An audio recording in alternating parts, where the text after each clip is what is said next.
Please welcome Ed Pettitt.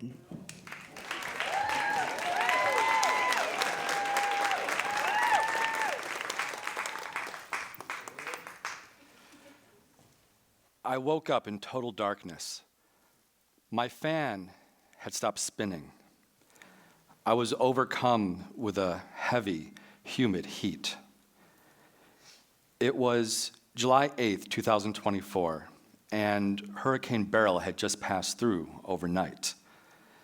Like clockwork, my 90-year-old bungalow home had lost power.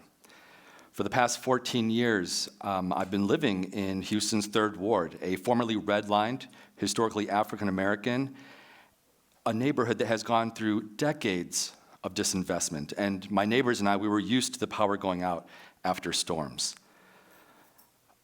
I was prepared. I had flashlights, extra batteries, I had a cooler with ice. It would be uncomfortable, but I would cope. But my situation was nothing near my neighbors. Less than a mile away, Miss Carol, age 76, was trapped in the 3rd floor of her senior living home. When her power went out, there were no elevators. There was no pump to bring water up to the upper floors. There was no refrigeration for medications. Over half the residents in this senior home had disabilities or severe health issues. And for 3 days, no one came. No emergency personnel, no city officials. The residents had no one to call, they had no way to get out, and they had no way to know when relief might come. Carol and her neighbors in the senior home, they were not alone. Throughout Texas, 2.3 million people lost power during Hurricane Beryl. And in Houston, it was low-income communities of color that were hardest hit. Communities that were always the first to lose power and the last to get it back. This is the reality of energy injustice. And it's a global crisis. Worldwide, 750 million people live without electricity for refrigeration, without electricity for medical devices, without electricity to provide a refuge during extreme heat and cold. Back in Texas, our grid is struggling.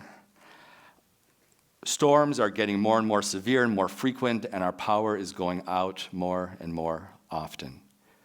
During Hurricane Beryl, over 40 people lost their lives. At least a dozen of them were due to heat-related issues from having no power. And again, the hardest hit communities were Black and brown communities like 3rd Ward. We need to realize that your zip code should not determine whether you survive a power outage. And yet every storm, every tornado, every freeze shows us that it does. So we asked ourselves, what if we could create communities that generated their own power? At the Bullard Center for Environmental and Climate Justice at Texas Southern University, where I work as a graduate research assistant, we're collaborating with the Clean Energy Fund of Texas to implement a $156 million grant from the Environmental Protection Agency Solar for All initiative. And through this initiative, we're going to create and develop community solar and microgrid projects throughout the southern and eastern US. But you might be asking yourself, what in the world is a microgrid? A microgrid is a self-contained energy system. It generates, stores, and distributes its own energy. And these microgrids can incorporate renewable energy like wind and solar and tie them into on-site batteries. So when the grid goes down, these microgrids can island off and produce and store their own energy. And we believe that historically Black colleges and universities are ideally situated to lead this energy revolution. Why?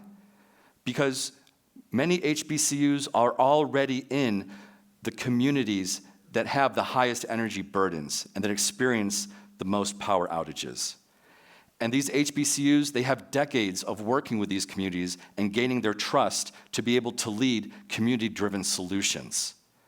A lot of these HBCUs have also invested in workforce development so they can train the next generation of solar engineers, grid engineers, energy analysts. That's why we're starting at Texas Southern University, one of the largest HBCUs in the nation. We're going to implement rooftop solar on our campus buildings, tie them into on-campus battery storage.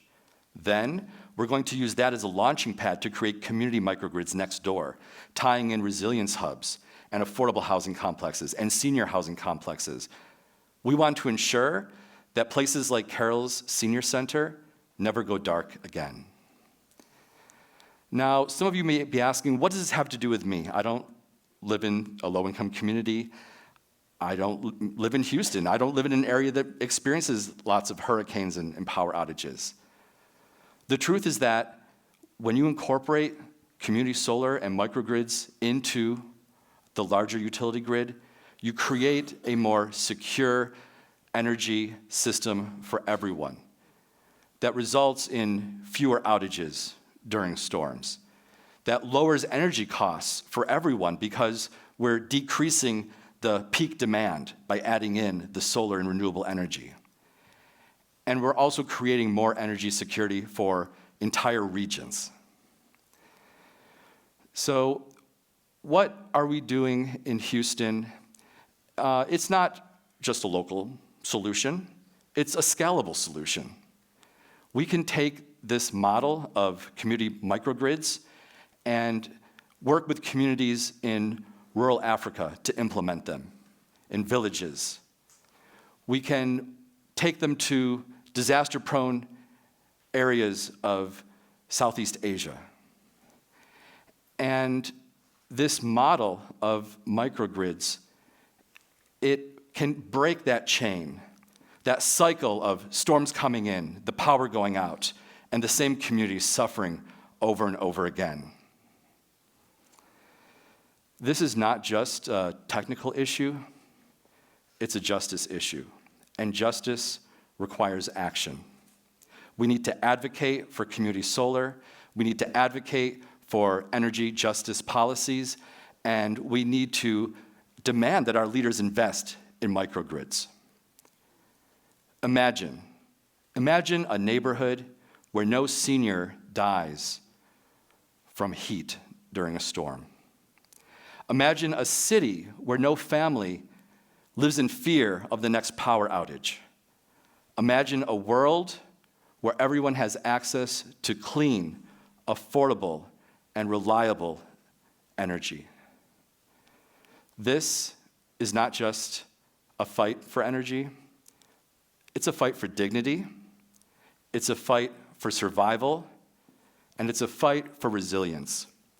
And it's a fight we must win. Thank you.